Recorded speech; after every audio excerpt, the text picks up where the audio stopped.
Karen made the biggest mistake of her life. She called the cops on my 78-year-old grandpa for fishing on our own land. 3 minutes later, her HOA lost a $2 million easement, and she had no clue it was coming. Let me tell you exactly how it went down. So we own a big chunk of land just outside the city. 20 acres, including a private pond stocked with bass, catfish, and trout. It's been in our family for 3 generations. My grandpa built that dock himself. He fishes there every Sunday morning, rain or shine, in his old straw hat and lawn chair. Now, across the property line, on the other side of a little fence, is an upscale neighborhood run by, you guessed it, Karen and her HOA. She hates that our land isn't part of their HOA.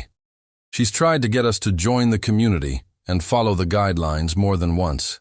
We politely declined. Apparently, that triggered her inner tyrant.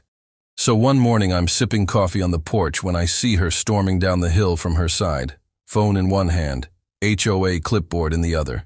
She marches right up to the pond where Grandpa's sitting peacefully with his rod in the water. "You can't fish here," she screams. "This pond is under HOA jurisdiction. You're trespassing." He looked up and calmly said, "Ma'am, this land belongs to me. Been in the family since '79. Maybe check your GPS." But Karen didn't care. She calls 911 on the spot, saying there's an armed elderly man threatening her near community waters. I ran down there just as the sheriff pulled in, sirens and all. But guess what? This wasn't just any cop. It was Deputy Lane, a good friend of my dad's. He's been fishing on our property since he was 15.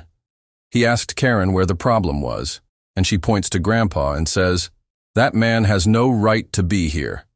Lane just stared at her and said, "Ma'am, this pond is 100% private property. You've crossed his fence. If anything, you're the one trespassing." Karen went pale. And then came the best part. While Lane lectured her, I walked back to the barn and grabbed our survey documents and deed. Tucked inside, a little clause I'd totally forgotten about, one that revoked public easement rights across our land if HOA leadership initiated any legal action or false claims against the property owner. Guess what Karen just did? Yep, that easement, gone. Which meant their HOA's shortcut trail to the lake, their ATV route, and their private utility access across our dirt road, all gone in 3 minutes flat. The HOA board tried to beg us afterward, but the damage was done. Karen got kicked off the board, and my grandpa, still fishing, still smiling. If you loved watching karma come for Karen, hit that like button, subscribe for more real justice stories.